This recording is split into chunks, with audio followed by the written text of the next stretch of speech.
Baik, saya Enval Saputra dan saya akan menjelaskan tentang pengertian kode etik notaris.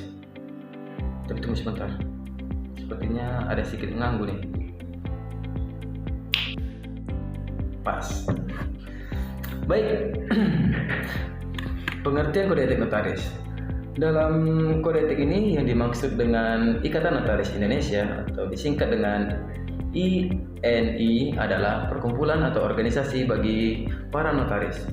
Berdiri semenjak tanggal 1 Juli 1908 dan diakui sebagai badan hukum atau recht person berdasarkan Gouvernements Besluit atau penetapan pemerintah pada tanggal 5 September 1908 nomor 9.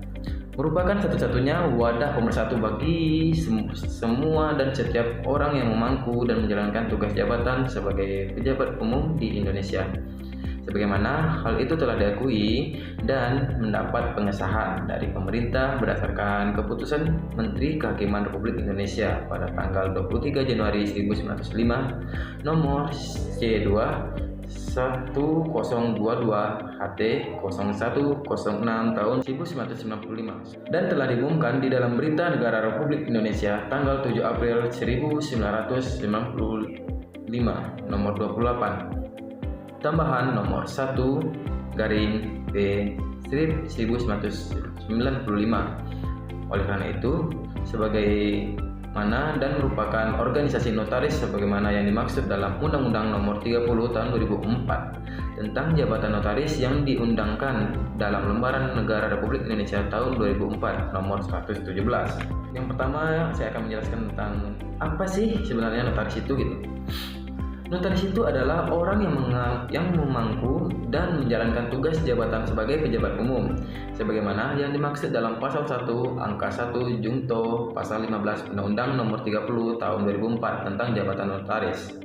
Selanjutnya, saya akan menjelaskan tentang kode etik notaris. Kode etik notaris adalah seluruh kaidah moral yang ditentukan oleh Perkumpulan Ikatan Notaris Indonesia yang disebut perkumpulan berdasarkan keputusan Kongres atau yang ditentukan diatur dalam peraturan yang wajib ditaati oleh setiap dan semua anggota perkumpulan dan semua orang yang menjalankan tugas sebagai notaris, termasuk di dalamnya para pejabat sementara notaris, notaris pengganti, dan notaris pengganti khusus.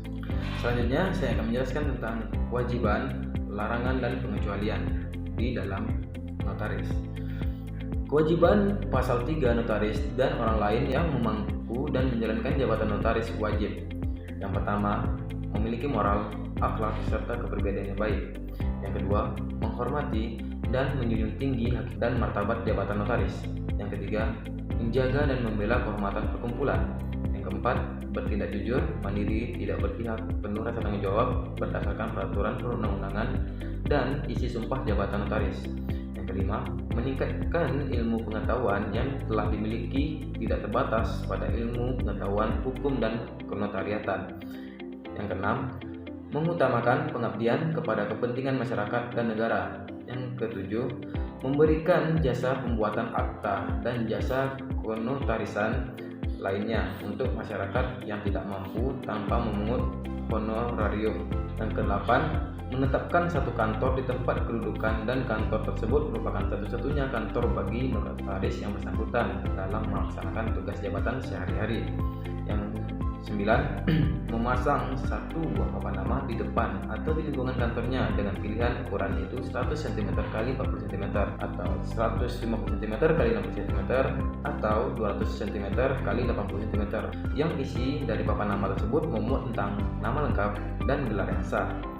Terus tanggal dan nomor surat keputusan pengangkatan yang terakhir sebagai notaris. Selanjutnya tempat kedudukan dan alamat kantor dan nomor telepon atau fax. Dasar papan nama berwarna putih dengan huruf berwarna hitam dan tulisan di papan nama harus jelas dan mudah dibaca.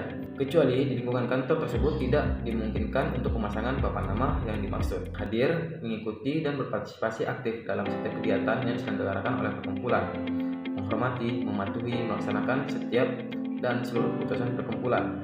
Selanjutnya, membayar uang iuran perkumpulan secara tertib, membayar uang duka untuk membantu ahli waris teman sejawat yang meninggal dunia melaksanakan dan mematuhi semua ketentuan tentang honorarium ditetapkan perkumpulan, menjalankan jabatan notaris terutama dalam pembuatan, pembacaan, dan penandatanganan akta dilakukan di kantornya kecuali alasan-alasan yang sah, menciptakan suasana kekeluargaan dan kebersamaan dalam melaksanakan tugas, jabatan, dan kegiatan sehari-hari, serta saling memperlakukan rekan sejawat secara baik, saling menghormati, saling menghargai, saling membantu, serta selalu berusaha menjalin komunikasi dan tali silaturahmi, memperlakukan setiap klien yang datang dengan baik, tidak membedakan status ekonomi atau status sosialnya, dan melakukan perbuatan yang secara umum disebut sebagai kewajiban untuk ditaati dan dilaksanakan lain, namun tidak terbatas pada ketentuan yang tercantum.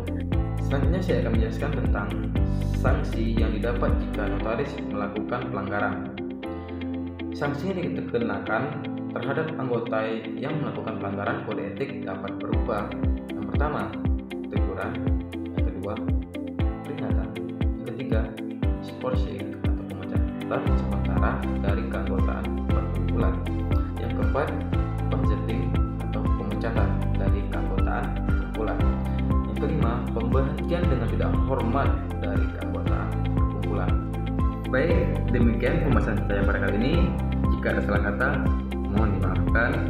Jika ada salah materi, mohon cari pembenaran. Jika ada salah pembahasan, cari referensi yang benar. Oke?